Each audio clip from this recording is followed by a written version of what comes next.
وإذ علمتك الكتاب والحكمة والتوراة والإنجيل وإذ تخلق من الطين كهيئة الطير بإذني فتنفخ فيها فتكون طيرا بإذني.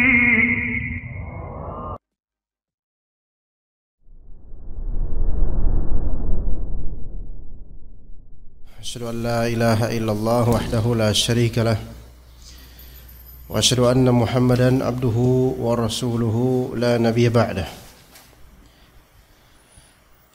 يا أيها الذين آمنوا اتقوا الله حق تقاته ولا تموتن إلا وأنتم مسلمون. فإن أصدق الحديث كتاب الله وخير الهدي هدي محمد صلى الله عليه وسلم وشر الأمور محدثاتها وكل محدثة بدعة وكل بدعة ضلالة وكل ضلالة في النار. أما بعد, kita lanjutkan pembahasan bab tayammum atau hadis-hadis dalam bab tayammum insyaallah. Kalau diterjemahannya hadis 109 bukan? Ya. Baik. Kita mulai dari hadis Ammar bin Yasir radhiyallahu anhu. Fadhal. Ahsanallahu ilaik. Alhamdulillah wassalatu wassalamu ala Rasulillah. Allahumma ighfir lana wa liwalidina wa limasyaikhina wa li jami'il muslimina wal muslimati amin. Qala al-musannifu rahimahullahu ta'ala wa an Ammar bin Yasir radhiyallahu anhu maqal ba'athani an-nabiy sallallahu alaihi wasallam fi hajatin fa ajnabtu falam ajidil ma'a wa tamarragtu fis sa'idi kama tatamarragu ad-dabbah thumma ataitu an-nabiy sallallahu alaihi wasallam fa dzakartu lahu dhalik fa qala inna ma kana yakfika an taqula bi yadayka hakadha thumma daraba bi yadayhi al-ardha darbatan wahidatan thumma masaha ash-shimala 'ala al-yamini wa dhahira kaffaihi wa wajhahu muttafaqun alaih. Wa fi riwayatin lil Bukhari wa daraba bi kaffaihi al-ardha wa nafakha fihima thumma masaha bihima wajhahu wa kaffaihi. Baik. Hadis Ammar bin Yasir ini adalah penjelasan tata cara tayammum.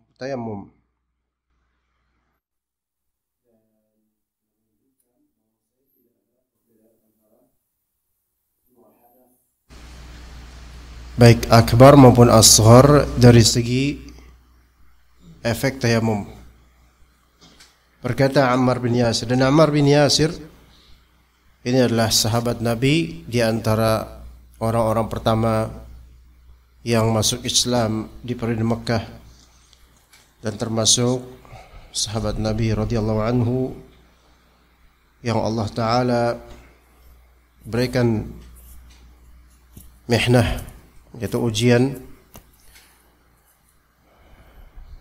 wafatnya ayah dan ibunya dengan cara yang tragis disebabkan azab oleh orang-orang musyrikin la'anahumullah. Dan Ammar bin Yasir saat itu juga sedang disiksa, namun tidak sampai menuju kematian dengan izin Allah di Makkah, sampai Rasulullah SAW mengatakan sabran ala Yasir fa inna maw'idakum al-jannah. Bersabarlah wahai al-Yasir. Al-Yasir keluarganya Yasir, maka mencakup ayah, ibu dan beliaunya. Sesungguhnya janji buat kalian adalah al-jannah.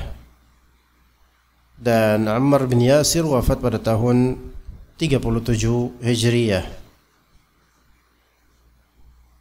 Dari kisah Ammar bin Yasir dan orang tuanya, maka di sini terdapat ibrah yang besar bahwasanya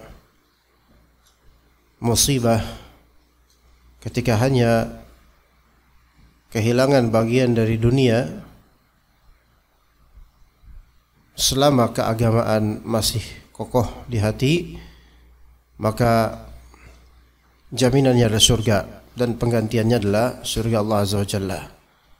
Maka ibrahnya juga untuk kita, kehilangan materi itu bisa diganti, namun kehilangan orang tua itu tidak tergantikan. Namun ketika seorang anak bersabar karena Allah dan teguh dengan agamanya, maka satu janji dengan janji yang diberikan kepada Ammar bin Yasir dan keluarganya, yaitu fa inna mau'idakum al-jannah. Baik, berkata Ammar bin Yasir, ba'athani an-nabiy sallallahu alaihi wasallam fi hajatin. Itu Rasulullah sallallahu alaihi wasallam mengutus saya di suatu hajat, yaitu menjadikan saya sebagai salah satu dari pasukan sariyah, yaitu pasukan untuk perang. Dan di perjalanan kemudian fa ajnabtu falam ajril ma. Aku kemudian junub dan tidak menemukan air.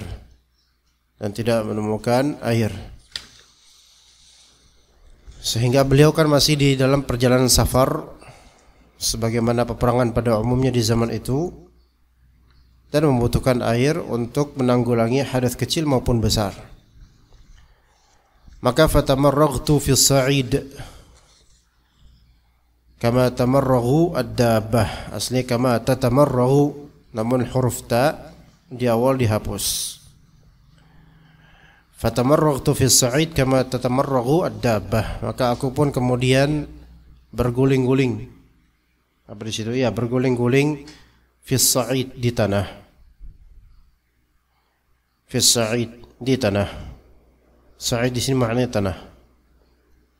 Kama tatamarraghu ad-dabbah, sebagaimana binatang berguling-guling di tanah.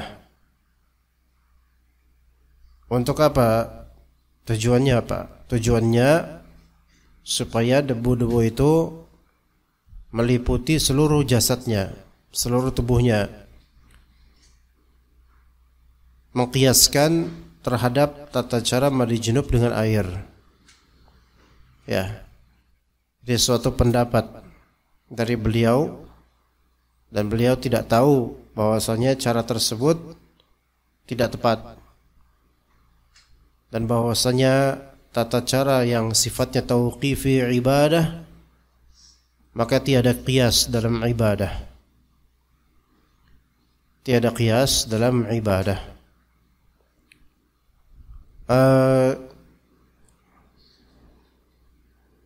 Kaidah usul fiqih, la qiyasa fil ibadah. Kaidah ini memiliki dua arah. Ya. Arah pertama, kalau yang dimaksud adalah tata cara yang tauqifi, ya, syarat dan rukun, maka betul la qiyasa fil ibadah. Ya, kalau misalnya ibadah yang dimaksud adalah tata caranya, syaratnya atau rukunnya, hayatnya, maka tidak ada qiyas. Tidak ada qiyas dalam ibadah. Gitu ya. Tidak qiyas dalam ibadah. Tapi kalau dari segi hukum,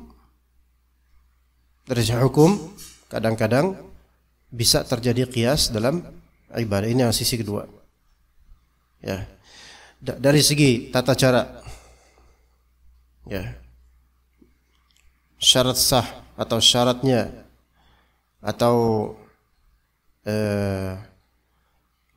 rukunnya, sunnahnya itu, ya, la qiyasa fi ibadah, tiada qiyas dalam ibadah. Antara ibadah dengan ibadah lainnya tidak ada qiyas.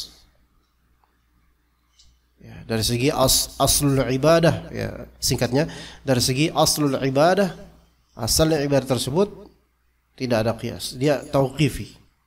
Ya. Tetapi kalau ditinjau dari segi qiyasan hukum antara amal dengan amal lainnya, itu bisa terjadi qiyas. Bisa terjadi qiyas. Ya. Kif, gimana? Paham enggak, ikhwan? Hah? Paham? Belum? Contohnya, antum melihat salat al-janazah. Tata cara kaifiyahnya bisa enggak antum kiaskan dengan salat lainnya? Boleh enggak? Boleh. Afwan, enggak boleh.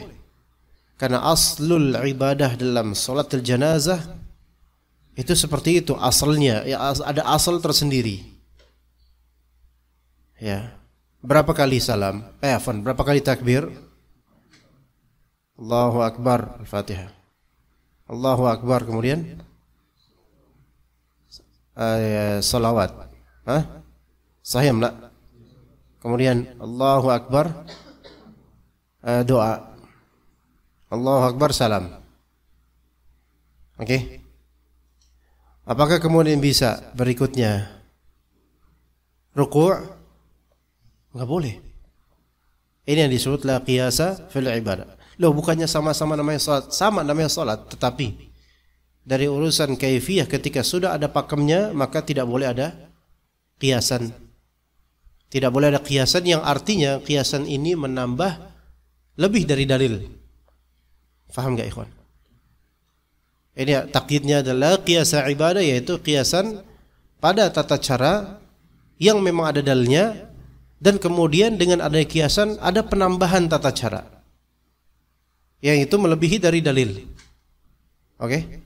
Seperti terwujud pada ruku', ada sujud, enggak boleh. Enggak boleh, itu bukan salat jenazah namanya. Oke? Baik. Namun untuk urusan yang dia bukanlah asal ibadahnya dan tata caranya pun memang tidak dipakemkan, seperti mengangkat tangan ketika takbir di sholatul janazah. Paham enggak? Antum tahu kan terjadi perbedaan pendapat kan? Ada yang Imam Allahu Akbar, kalau sekarang pertama takbiratul ihram betul. Kemudian yang kedua ada yang enggak, ada yang angkat tangan. Yang enggak karena apa? Tidak menemukan dalil khusus untuk itu di salat jenazah. Paham? Yang mengangkat tangan itu karena mengkiaskan dengan salat pada umumnya, dan itu tidak dikatakan oleh mereka sebagai ziyadat dalam ibadah. Paham enggak ikhwan di sini? Ngerti? Maka yang pakai angkat tangan ini mereka mengkiaskan di masalah sunnah dalam ibadah, dalam salat, yaitu ibadah, yang mana bagi mereka masalah ini bukan masuk dalam aslul ibadahnya itu sendiri. Kif? Ngerti nggak ikhwan? Sekarang anda tanya, sujud dengan angkat tangan mana yang lebih penting dan vital dalam salat? Sujud dan angkat tangan ketika takbir, ya, baik takbir apapun dalam salat, angkat tangan kan gini. Mana yang lebih vital dalam salat? Sujud. Baik. Ruku' dalam salat dibandingkan dengan angkat tangan ketika mau ruku' Allahu Akbar, angkat tangannya ini, mana yang lebih vital dalam salat? Ruku'. Kenapa begitu? Karena ruku' dan sujud termasuk rukun salat. Sementara angkat tangan itu hanya termasuk sunnah dalam salat. Artinya levelnya itu berbeda. Ya. Dan ruku' dan sujud itu ibadah secara zat sebagaimana salat. Bahkan salat dimutlakkan dengan nama ruku' dan sujud, ya enggak? Warka'u ma'ar raki'in, fasjudu lillahi wa'budu. Ya kan? Perintah untuk ruku' artinya perintah untuk salat. Perintah untuk sujud artinya perintah untuk salat. Tapi angkat tangan yang bukan salat, maksudnya bukan suatu kemurnian ibadah salat angkat tangan itu. Faham di sini, ikhwan? Aha. Maka di sini boleh terjadi qiyas. boleh terjadi qiyas untuk seluruh salat gitu. Oke. Kemudian dari segi hukum boleh terjadi qiyas dalam ibadah. Dari segi hukum boleh terjadi qiyas dalam ibadah. Ya. Hukum di sini apa maksudnya? Begini. Dari segi hukum boleh terjadi qiyas dalam ibadah. Gini, kawan. Kata Nabi sallallahu alaihi wasallam, "Muru auladakum bis salati li sab'in wadribuhum li 'ashrin." Perintahkan anak-anak kalian untuk salat di usia 7 tahun. Baik. Dan pukullah mereka, kalau enggak mau salat, pukullah mereka di usia 10 tahun. Baik. Berarti anak-anak usia 7 tahun dan 10 tahun ini disuruh salat betul-betul.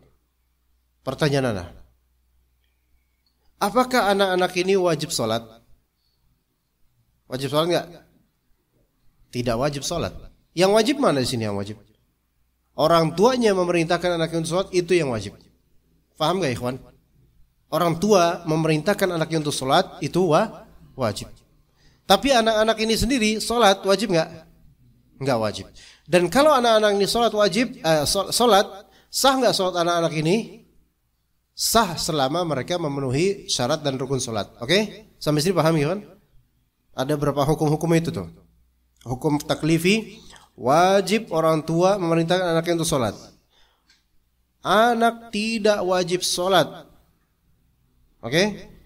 Dan hukum wad'inya adalah sahnya sholat anak-anak ketika mereka sholat, selama memenuhi syaratnya. Nah sekarang, para fuqaha mereka kemudian mengqiyaskan ibadah dari segi hukumnya. Bagaimana? Ke puasa Ramadan. Ke puasa Ramadan. Maka dikiaskanlah dengan hadis tersebut. Orang tua memerintahkan anaknya untuk puasa Ramadan, minimal latihan. Anak-anak puasa Ramadan.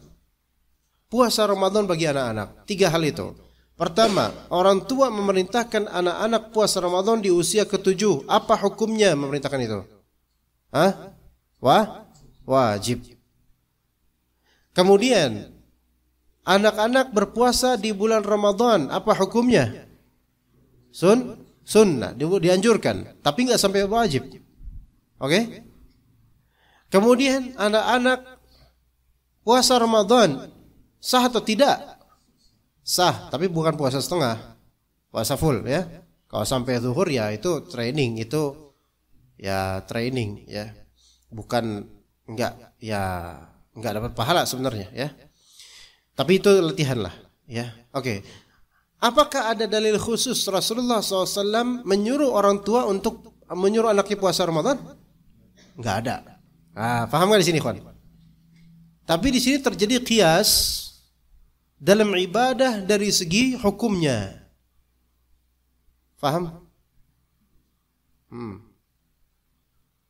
Dan para fuqaha mengkiaskan itu, dan itu sahih. Dari segi hukumnya, ketika illatnya itu terwujud bahwasanya salat dan puasa keduanya rukun Islam, maka ketika itu adalah rukun Islam, maka sama hukumnya khalas. Orang tua suruh anaknya salat, begitu juga puasa di bulan Ramadan. Maka orang tua, kalau misalnya ada orang tua A, anaknya udah usia 8 tahun enggak disuruh salat, yang dosa siapa sekarang? Orang tuanya. Karena enggak nyuruh salat. Orang tua B nyuruh salat, tapi enggak nyuruh puasa Ramadan. Dosa enggak? Dosa, gitu loh. Nah, nyuruh salat itu ibadah enggak dia? Ibadah, tapi dia bukan masuk ke dalam ibadah mahdhah gitu enggak. Oke? Nah, sekarang kalau anak-anak salat nih. Anak-anak salat dianjurkan dapat pahala. Anak-anak puasa dianjurkan dapat pahala, tapi tidak sampai pahala wajib. Gitu. Sampai sini gimana? Paham antum insyaallah? Nah, itu. La qiyasa fil ibadah, maka ini kaidah la ala sabilil itlaq, gitu loh. kalau ditinjau dari segi aslul ibadah, hay'ah yang sudah tauqifiyah, tata cara yang memang sudah pakem, maka iya, tidak ada qiyas dalam ibadah. Tetapi ketika itu dimaksudkan darinya adalah hal-hal yang sunnah dalam ibadah, dikiaskan dengan ibadah yang satu jenis, maka disamakan hukumnya, maka ini mungkin. Atau dari segi hukum antar ibadah dengan ibadah yang serupa, ada ibrah dan ada illatnya, ada rabitnya, ada kesamaannya, dari segi hukum sama, maka wallahu alam ini juga bisa diqiyaskan, walaupun ini juga tidak secara mutlak, karena masih ada kaidah-kaidah lain yang harus diterapkan. Nah, di sini Ammar bin Yasir beliau mengqiyaskan apa? Tata cara. Paham enggak, ikhwan? Beliau mengqiyaskan tata cara. Dia kan junub. Kalau orang mandi junub dengan air, pasti menyeluruh ke seluruh anggota tubuh. Maka beliau mengkiaskan itu dengan logika beliau, ini kan nggak ada air, adanya debu. Maka berarti kan wajib untuk semua badan kena debu. Sebagai orang junub kena air. Ini kias nggak di sini? Kias. Tapi di sini kias terhadap hayat dan kaifiyah, yang mana sejatinya tayamum itu sudah ada pakem tauqifiyahnya gitu loh. Tauqif itu artinya sesuai dengan ketentuan dalil murni gitu loh. Enggak boleh ada tambahan atau pengurangan. Gitu ya.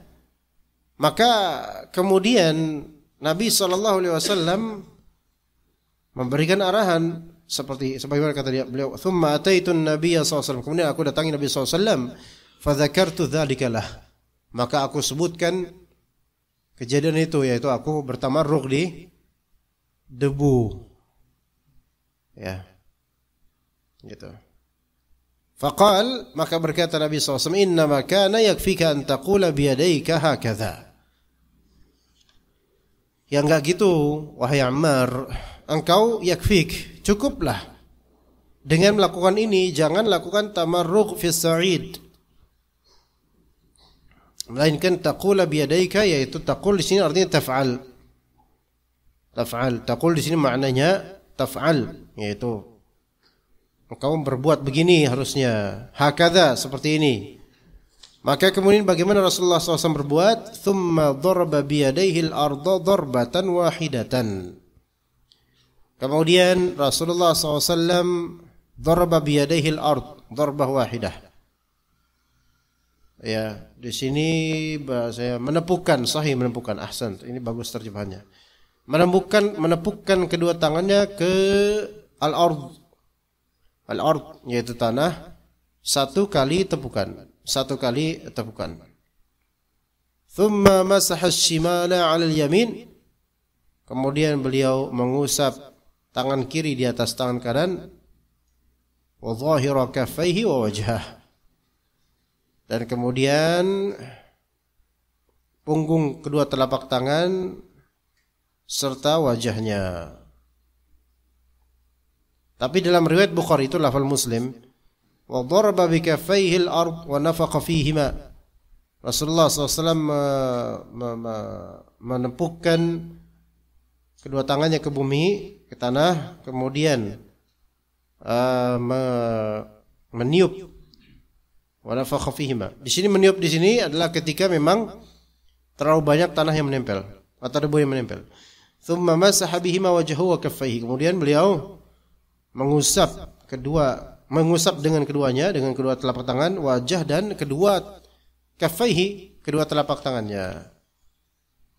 Baik. Apa yang bisa kita dapatkan dari hadis ini, jemaah, ikhwan? Hadis ini menunjukkan bolehnya bertayamum dari junub jika tidak ada air. Sehingga mafhumnya adalah tayamum laisa khassan bil hadatsil asghar. Tayamum itu bukan khusus untuk hadas kecil saja, melainkan bisa untuk hadas besar. Bisa untuk hadas besar. Ya. Nanti akan ada pembahasan apakah tayamum ini rafi' atau sekedar badal. Gitu loh. Apakah tayamum ini rafi' atau badal, nanti insyaallah akan ada pembahasan itu insyaallah. Rafi' atau mubih, nanti pembahasan nanti insyaallah dua hadis lagi. Faedah lainnya, tata cara tayamum dari hadath akbar itu sama dengan tata cara tayamum dari hadath terhadap hadath asghar. Caranya sama. Ya. Dan ini ada hadisnya, berarti tauqifi. Ya, dan Nabi SAW memberikan arahan kepada Ammar bin Yasir yang salah dalam mengkiaskan. Nah, maka tidak boleh seseorang sekarang membedakan antara tata cara tayamum hadath besar dengan hadath kecil. Ya. Kemudian hadis berikutnya, kemudian faedah berikutnya,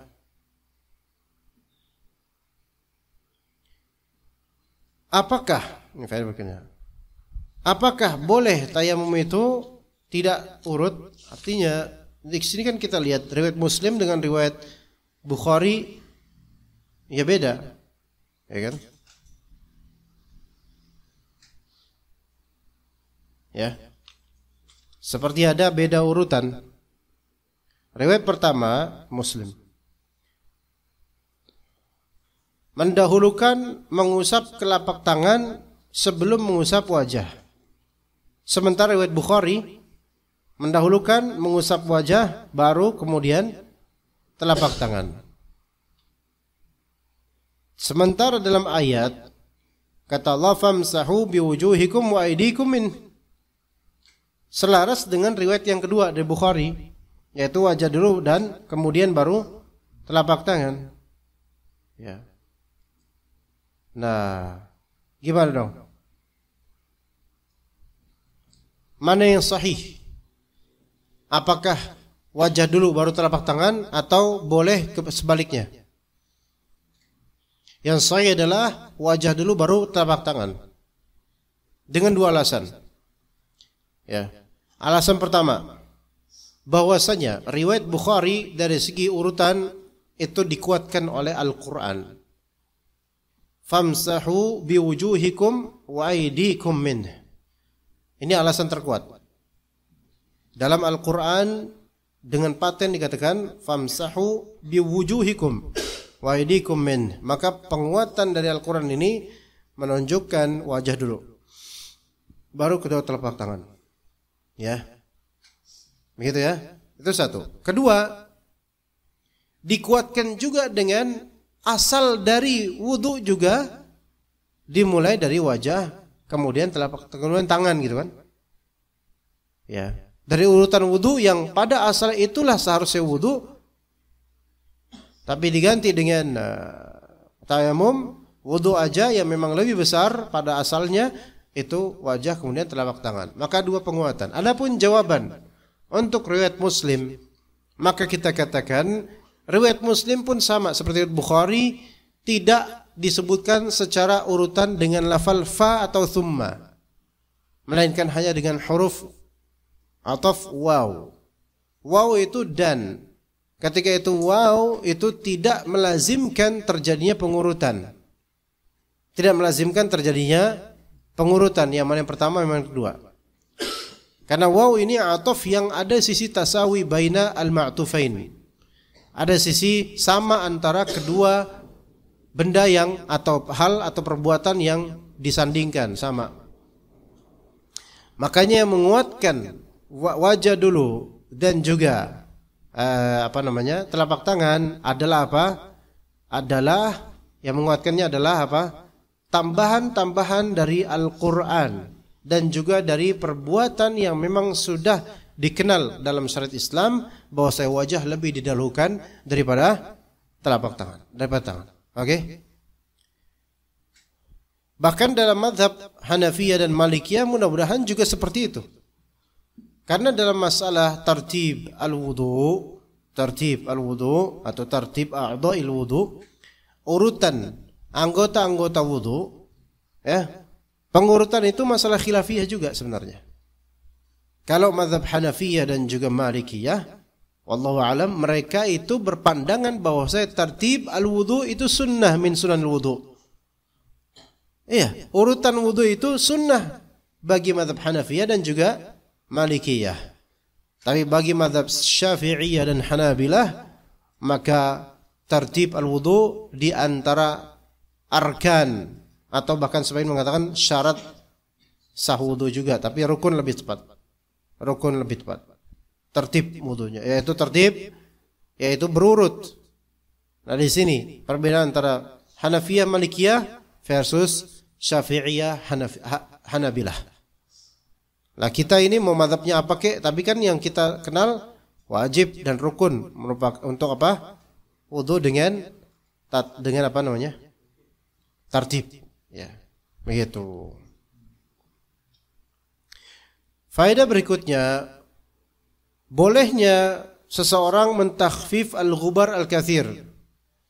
Bolehnya seseorang meringankan atau menyedikitkan di tangannya debu yang banyak. Boleh. Ya, itu boleh. Makanya di sini nafakh Nah, nafakh ini apakah termasuk rukun tayamum atau bukan? Yang sahih adalah dia bukan termasuk rukun tayamum. Nafakh itu meniup. Kan dalam hadis tadi riwayat Muslim, Rasulullah kemudian meniupkan. Itu meniup karena ada sebab. Yaitu apa? Banyaknya debu. Bukan menjadi suatu rukun dalam ibadah tayamum. Oke? Bukan merupakan suatu rukun dalam ibadah tayamum. Ya, bukan merupakan rukun. Dan pahami dorbah di sini bukan artinya antum memukul seperti antum mukul plok gitu loh, enggak. Yang penting nempel gini aja. Mengapa tadi? Menepukkan gini aja. Syukran. Ya, gitu ya. Jadi enggak tus gitu harus. Antum tepukin aja. Ya, gitu. Taib, istamir. Tafadhal. Al-hadis ba'dahu wa an Ibnu Umar radhiyallahu anhu maqal qala Rasulullah sallallahu alaihi wasallam at-tayammumi darbatun lil wajhi. Kif? At-tayammumi? At-tayammumi Enggak. Tayammum. Terserah antum atau antum mau ngomong apa terserah. Darbatun li wajhi wa darbatun lil yadaini ilal mirfaqaini. Rahu ad-Darqutni. Sahhahal a'immatu waqfahu. Taib. Wasahhahal a'immatu waqfahu. Taib, lihat di sini ana Ibnu Umar radhiyallahu anhuma, ini Ibnu Umar. Berkata Rasulullah SAW, at-tayammumu darbatan. Di antum litayammumi, ya? Litayammumi. At-tayammum atau lit? Mubtada. At-tayammumu darbatan. Tayamum itu ada dua darbah, ada dua tepukan.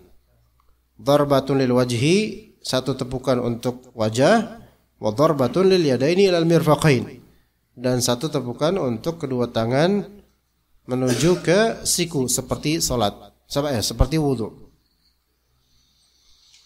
Rahu ad-Daraqutni, diriwayatkan oleh ad-Daraqutni, wa sahhahal a'immatu waqfah.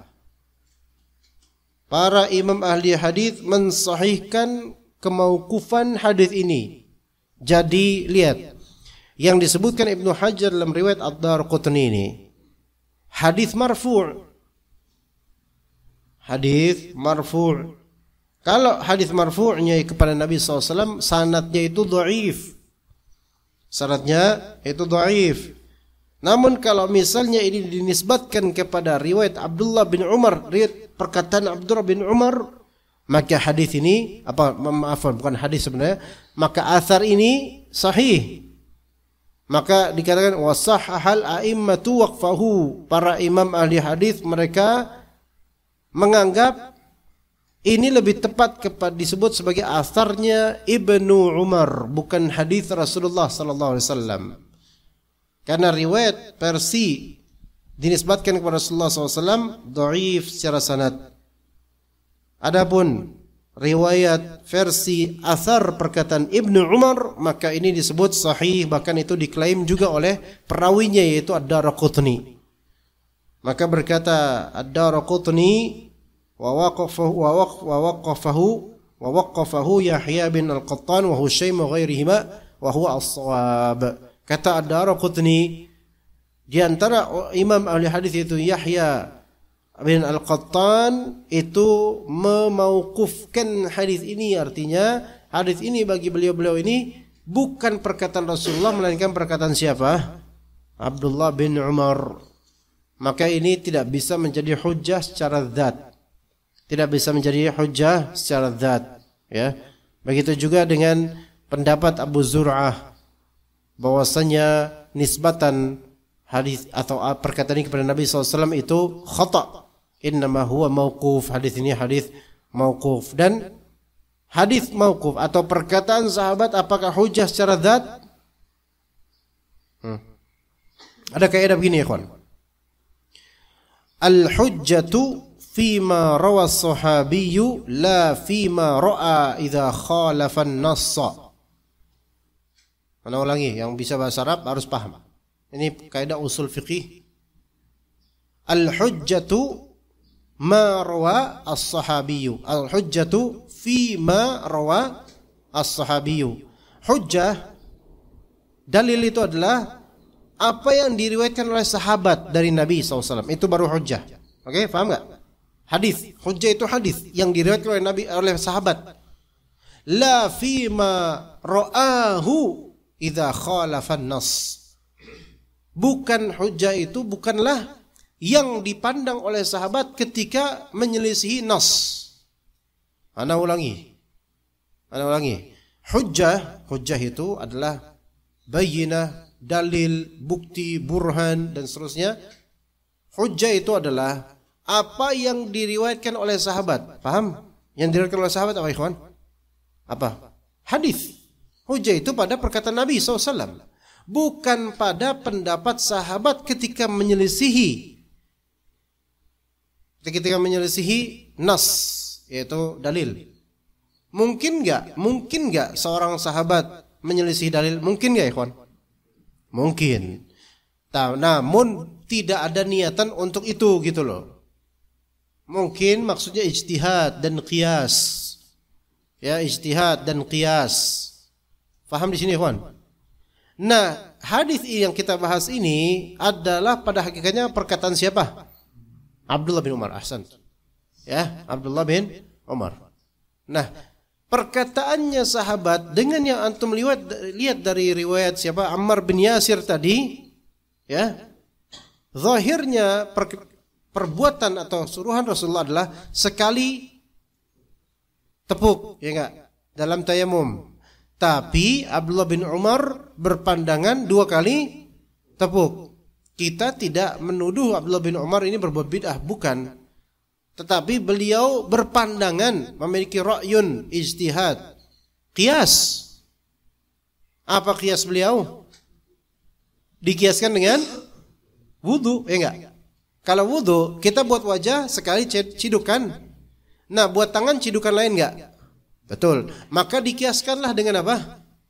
Kepada tayamum. Faham di sini, ikhwan? Ini nanti masuk ke dalam 2 kaidah juga sebenarnya. La qiyasa fil ibadah. Juga ada berikutnya la ijtihada ma'an nas. Tidak ada ijtihad ketika sudah ada nasnya. Tidak ada qiyas ketika sudah ada nasnya. Nah, Nabi SAW menaskan bahwasanya secara perbuatan yaitu apa? Cukup sekali tepuk dalam tayamum. Ibnu Umar berpandangan 2 kali tepuk, bukan bermaksud untuk menambah-nambah agama, walaupun ini penambahan memang. Tapi beliau melihat wudu begitu, ya tayamum saya juga begitu. Gimana? Faham ikhwan di sini? Ini yang disebut ketika nas ada, kemudian pandangan sahabat ada, dan pandangan tersebut kok ada penyelisihan terhadap nas, maka hujjah tetap di mana? Di nas, bukan di pandangan sahabat yang seolah-olah melebihi dari nas. Paham enggak? Antum masih ingat enggak hadisnya Abu Hurairah yang kita sebut hadis mudraj waktu itu? Inna ummati yud'auna yaumal qiyamati ghurran muhajjalina yaumal qiyamah. Ya. Umatku itu dikumpulkan di hari kiamat dalam keadaan putih bekas dari wudunya, min atharil wudu. Masih ingat enggak, ikhwan? Nah, itu nasnya Nabi, itu marfu' kepada Nabi SAW. Namun ada kalimat yang mudraj, disisipkan oleh para perawi dari kalangan bawahnya Abu Hurairah, yang mana itu adalah perkataan Abu Hurairah setelahnya, yaitu faman istata'a minkum an yutila ghurratahu falyaf'al. Ini perkataan siapa? Abu Hurairah. Ini pendapat atau nas? Pendapat siapa? Abu Hurairah. Pendapat ini apakah mukhalif linnas? Mukhalif secara zat. Mukhalif dari segi adanya ziyadah dari Abu Hurairah yang tidak terdapat pada nas. Ini ijtihadnya beliau, karena targhibnya beliau, karena semangatnya beliau untuk beramal, maka melebihi dari kadar nas. Kita enggak menuduh Abu Hurairah berbuat bid'ah atau pengen menambah-nambah agama, enggak. Ya. Maka siapa yang meriwayatkan? Abu Hurairah meriwayatkan hadis ini. Siapa yang menambahkan? Abu Hurairah juga gitu. Maka kaidahnya adalah, ya, yaitu al-hujjatu fima rawa as-sahabiyyu la fima ra'a idza khalafa an-nassa. Bahwasanya hujjah itu adalah apa yang diriwayatkan oleh sahabat berupa hadis Nabi. Itu hujjah hadis Nabi. Hadis Nabinya hujjah.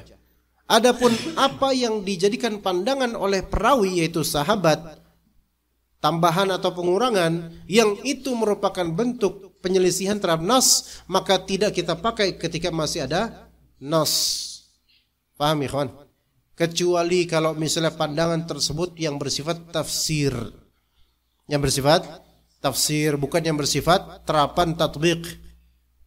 Tafsir, maka tafsir kita pakai jelas ya, karena para sahabat paling tahu tentang agama Allah. Ya begitu. Dan perawi pada hakikatnya paling tahu tentang apa yang diriwayatkan dari kalangan sahabat ya. Adapun kalau perawi dari kalangan bawah-bawah, tabi'in, tabi'ut tabi'in dan seterusnya, sesungguhnya banyak terjadi di kalangan salaf, perawi meriwayatkan sesuatu yang dia sendiri enggak paham. Itu sangat terjadi. Tapi kalau dari kalangan sahabat adalah orang yang paling afqah. Ya gitu. Gimana antum paham enggak? Ini memang agak berat tapi ini penting buat tulabul ilm. Ya. Kalau mengacu pada hadis ini secara zahir ada 2 kali sentuhan tanah atau 2 kali tempukan.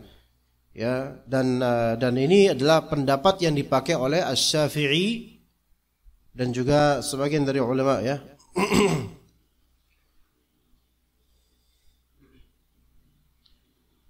Dan dalam salah satu, dan kata Ibnu Qudamah Al-Maqdisi rahimahullah dalam kitab Al-Mughni, al-masnunu 'inda Ahmada at-tayammumu bi darbatin wahidatin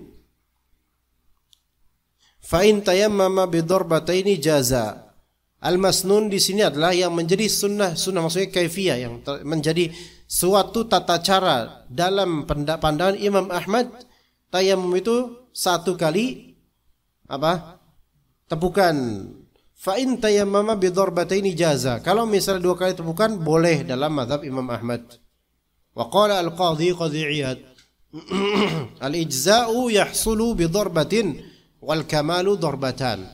Ijza, ketercukupan kewajiban itu terhasilkan dengan 1 kali tepukan. Adapun kesempurnaan dengan 2 kali tepukan itu dalam mazhab Imam Ahmad. Walaupun kita tidak perlu untuk 2 kali tepukan, cukup sekali saja karena itu kembali ke sunnah. Kembali ke sunnah. Ya. Gitu ya.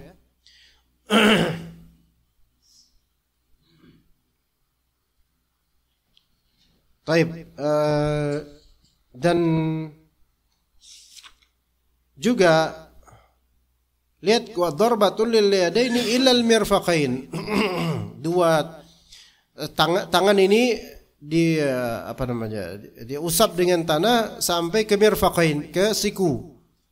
Seandainya ini nas yang sahih dari Nabi SAW, maka selesai perdebatan. Ya langsung kita ikutin. Tetapi kan yang sahih bukan ini. Ini pendapatnya siapa? Abdullah bin Umar. Ya. Maka sampai mana yang sahih? Yang sahih adalah cukup sampai telapak tangan saja, tidak sampai siku. Ya, itu yang sahih.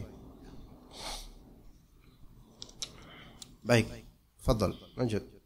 Hadis ba'dahu wa an Abi Hurairah radhiyallahu anhu qala Rasulullah sallallahu alaihi wasallam as-sa'idu wadu'ul muslimin wa in lam yajidil ma'a 10 sinina wa idza wajadal ma'a falyattaqillaha falyumissahu basharatahu rawahu al-Bazzar wa sahhahahu Ibnu al-Qattan lakinna suwabat Daraqutni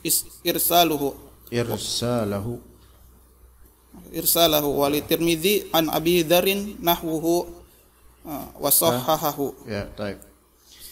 Tapi bila di sini ikhwan dari hadis Abu Hurairah qala Rasulullah SAW as-sa'idu wadu'ul muslim. As-sa'idu wadu'ul muslim. Wadu bukan wudu. Kadang wudu itu perbuatan. Wudu itu perbuatan. Adapun wudu media. Jadi wudu itu fi'il, wudu itu instrumen atau media. Sa'id ma yas'adu 'alal ard. Sa'id ma yas'adu 'alal ard. Apa yang tampak di bumi itu sa'id. Apa yang nempel dan tampak di bumi. Ya.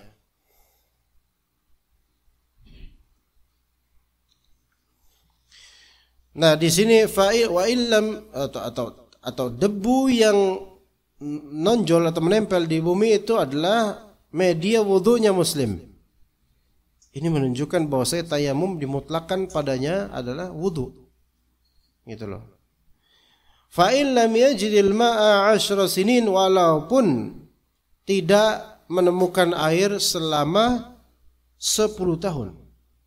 Selama 10 tahun. Fa idza wajada al-ma'a falyattaqillah. Maka ketika dia sudah menemukan air, bertakwalah dia kepada Allah, wal yumissahu basyaratah, dan hendaklah dia membasuhkannya pada kulitnya.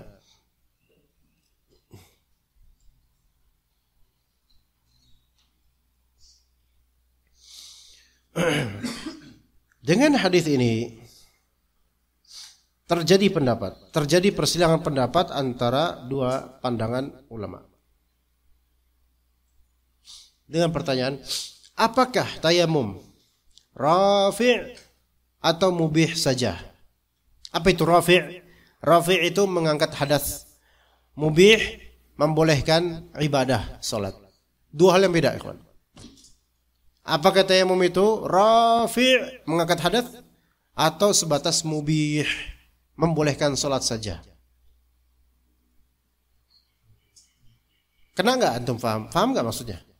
Antum tayamum, kan bukan wudu nih. Kalau wudu jelas sepakat kita. Wudu itu menghilangkan hadas, itu semua tahu. Bukan hanya membolehkan salat setelahnya, tapi menghilangkan hadas juga. Statusnya berubah. Sekarang tayamum, apakah tayamum itu menghilangkan status hadas langsung atau hanya sebagai pembolehan salat gitu loh? Oke, paham enggak ikhwan? Ya. Kalau kita katakan tayamum itu rafi', maka setelah tayamum nih, tiba-tiba turun hujan. Apakah kita wajib wudu? Kalau kita anggap ini tayamum menghilangkan hadas, wajib wudu enggak? Enggak, karena hadas kita sudah hilang statusnya. Oke? Tapi kalau kita bilang tayamum itu bukan rafi saja, bukan rafi, tapi mubih. Perbuatan formalitas yang membolehkan buat sholat, maka kalau setelah tayamum terus kemudian itu turun hujan, maka apa? Harus wudu. Paham di sini? Bahkan sebagian fuqaha yang berpendapat mubih bukan rafi', mereka memberikan sampel begini. Kalau antum nggak dapat air, nggak punya air, nggak ada air, kemudian antum tayamum, kemudian antum sholat, pas di tengah sholat air datang atau hujan turun, maka antum batalkan sholat antum dan wudu. Gimana? Paham nggak kasus ini? Antum pernah nggak mendengar contoh seperti ini, Khon? Pernah? Belum? Baru kali ini Anda sampaikan? Oh, Masya Allah. Semoga Allah beri antum hidayah lah. Antum pernah dengar kayak gini nggak? Apa? Membatalkannya. Ya, itu karena itulah menjadi pegangan bahwa saya tayamum itu mubih. Itu pegangannya itu. Ya, itu pegangan ulama yang mengatakan itu mubih. Sama-sama punya asar dan dalil yang kuat dua-dua belah pihak ini. Ya, Ana sebutkan dulu. Pendapat pertama, bahwa saya tayamum itu rafi'un lil hadas. Tayamum itu mengangkat hadas baik kecil maupun besar. Dalilnya apa? Hadis ini. At-tayammumu wudu'ul muslim. Tayamum adalah instrumen wudunya muslim. Dia memang badal, pengganti air, tapi bukan sebatas pengganti, melainkan berfungsi sebagai penghilang hadas. Ya. Ini mazhab apa? Mazhab Abu Hanifah. Mazhab Abu Hanifah.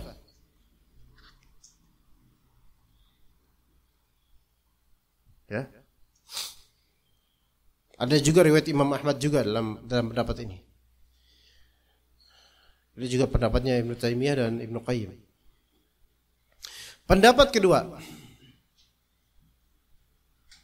dan ini pendapat jumhur,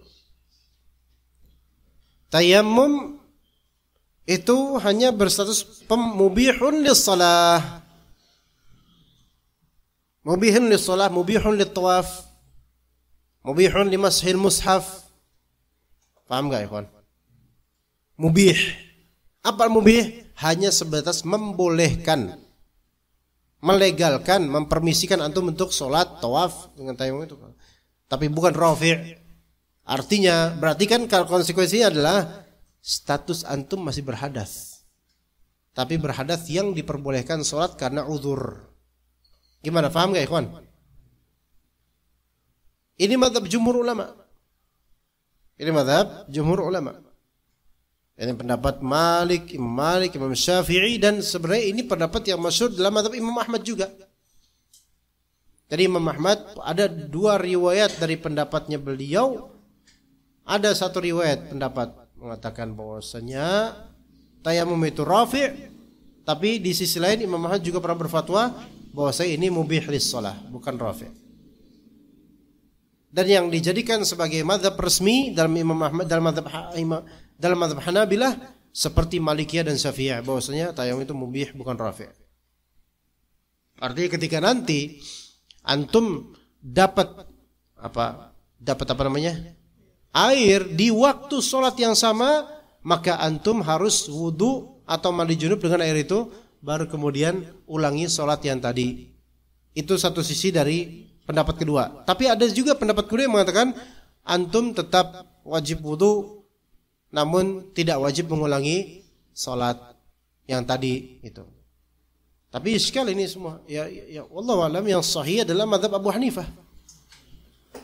Yang sahih adalah mazhab, yang lebih rajih adalah wallahu alam adalah mazhab Abu Hanifah. Ya, karena tahqiq langsung dari Nabi SAW, at-tayammumu wudu'ul muslim, jika hadis ini hadis yang disahihkan, dan memang ini hadis yang sahih. At-tayammumu wudu'ul muslim. Ya. Ini yang lebih sahih insyaallah, ya. Ya. Baik. Mungkin untuk materi kita cukup sampai situ insyaallah. Wassallallahu ala nabiyina Muhammad wa ala alihi washabihi ajma'in. Ada pertanyaan tadi? Atau ada yang mau nanya dari antum langsung? Fadhal kalau mau nanya langsung. Enggak ada. Ayo fadhal.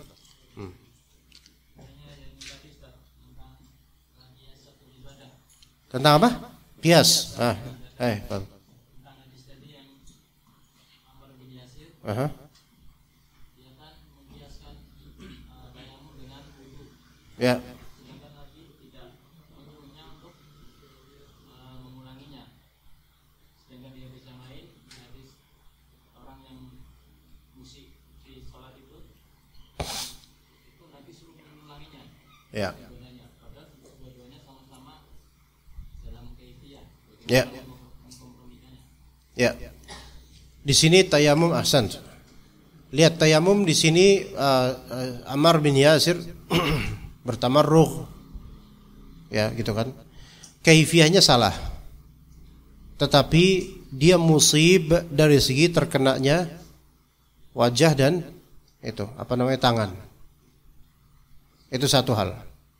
Kedua, tayamum ini adalah ibadah badaliyah, bukan asliyah, gitu kan? Ibadah badaliyah, bukan asli dari awal kayak wudu. Kalau nggak wudu aslinya wudu, maka tayamum ini badal terhadap wudu. Ya, maka treatment terhadap ibadah badaliyah itu beda dengan ibadah asliyah. Treatmentnya beda. Begitu ya. Ketiga, ini terjadi pada zaman Nabi SAW untuk hal yang tidak sering terjadi gitu loh. Beda dengan sholat. Ya enggak? Nabi SAW seperti memberikan uzur pada Ammar bin Yasir akan ketidaktahuannya. Oke?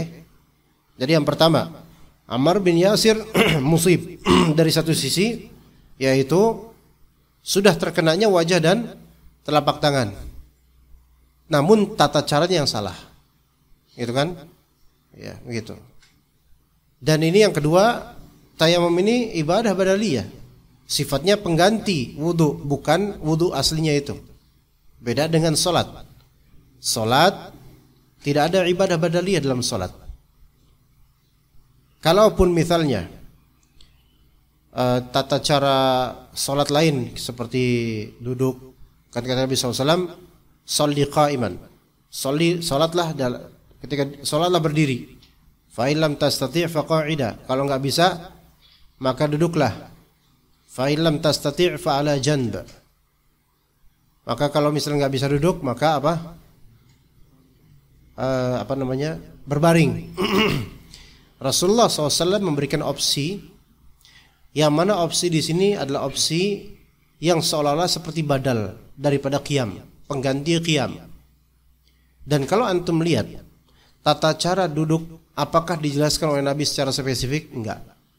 Antum duduk salat duduk pakai bangku, sah enggak? Sah. Antum duduk di lantai, sah enggak? Sah. Antum duduk dengan murabba', yaitu sila, sah enggak? Sah. Karena itu semua masuk dalam madmun makna qa'id, duduk, qu'ud.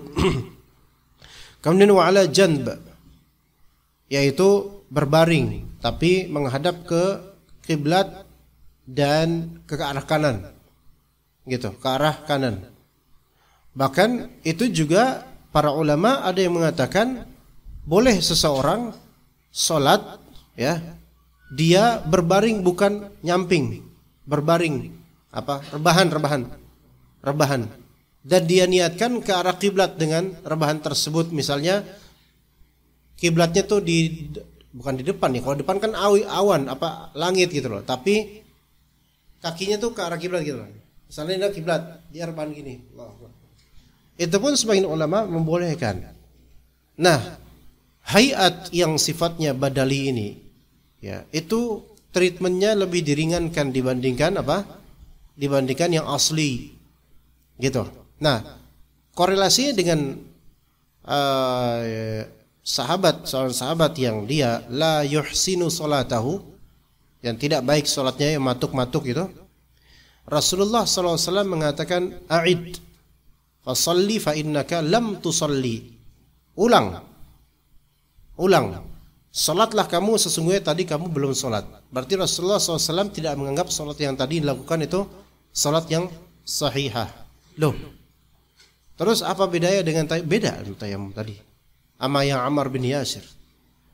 Apa? Pertama, karena Tayamum itu ibadah yang sifatnya badaliyah terhadap wudu dengan air, pengganti wudu dengan air. Adapun salat ini bukan badal apapun, ya salat ya salat. Berarti memang ini adalah ibadah asliyah. Gitu, paham nggak di sini kiasnya? Itu satu. Kemudian kedua, Ammar bin Yasir ketika bertamarruk di debu itu tidak disaksikan oleh Rasulullah SAW. Paham nggak? Sedangkan orang yang sholatnya tidak baik tadi itu disaksikan langsung oleh Rasulullah SAW, sehingga langsung Rasul menegurnya dan suruh ulang. Begitu ya? Begitu. Ya, dua alasan itulah insyaallah yang mungkin bisa. Begitu ya, tidak disuruh ulang. Hanya saja sekarang ya, kalau misalnya antum melihat seseorang tayamum kemudian dengan cara bertamarruk di debu, antum suruh ulang enggak? Suruh ulang kalau sekarang. Suruh ulang. Iya. Suruh ulang. Kenapa? Ya jelas itu enggak benar karena sudah fix ini syariatnya. Gimana? Paham enggak? Sudah fix syariatnya. Ya. Begitu, wallahu a'lam. Ya. Ada lagi, ikhwan? Apakah ketika tayamum diharuskan menyela-nyela jari seperti wudu? Ya, seperti ini. Ya apalagi setelah jari semuanya. Kan gampang. Ya. Terkena, yang penting terkena debu bagian semuanya. Enggak wajib terkena debu, tapi secara formalitas kena. Ya, menyela-nyela jari. Enggak. Ya kena lah. Setelah jari kayak gini kena, dah selesai. Apa susahnya sih? Ya kan gitu. Gitu. Karena apa? Karena yang disebut di sini kaffain. Dua kaf berarti kan global. Masuk ke dalamnya apapun yang terkomposisikan dalam dua telapak tangan ini. Ya, memang dalam bahasa Arab ada zahir kaf dan batin al-kaf. Ya. Tapi konsekuensinya ketika disebut kaf maka mencakup zahir, batin dan mukhallalnya ini itu juga masuk semua. Begitu. Dan yang tadi antum sebut hadis rajul yusi atau musi salatah, memang lafal ini lafal yang masyhur di antara ulama. Hadis orang yang jelek salatnya. Ada faedah yang bagus dari Syekh Shalih Al-Utsaimin hafizallah, bahwa yang afdol adalah kita mengistilahkan peristiwa ini sebagai rajul alladzi la yuhsinu salatahu. Orang yang tidak bagus salatnya. Ini sebagai sisi adab terhadap seorang sahabat Nabi, ya. Kita enggak mengatakan ini orang buruk salatnya. Ini kan lafal yang walaupun kenyataan begitu, tapi untuk mentakhfif, meringankan akhlak dan adab terhadap seorang sahabat, kita bilang rajul ini la yuhsinu salatahu, tidak berbuat baik pada dalam salatnya. Ya, la yuhsinu salat itu. Tapi enggak apa-apa antum ngomong gitu karena itu sudah mutadawil di ulama, yaitu para ulama yang ngomong gitu juga. Tapi sebagai bentuk adab yang lebih terhadap sahabat Nabi, maka kita katakan ya la yuhsinu salata, seperti la yuhsinu wudu'ah, gitu kan? Kayak gitu. Baik. Cukup? Ya, kita cukup sampai sini insyaallah. Barakallahu fikum jami'an. Sallallahu ala nabiyyina Muhammad wa ala alihi wa sahbihi ajma'in. Subhanakallahumma bihamdika asyhadu an la ilaha illa anta astaghfiruka wa atubu ilaik. Assalamualaikum warahmatullahi wabarakatuh.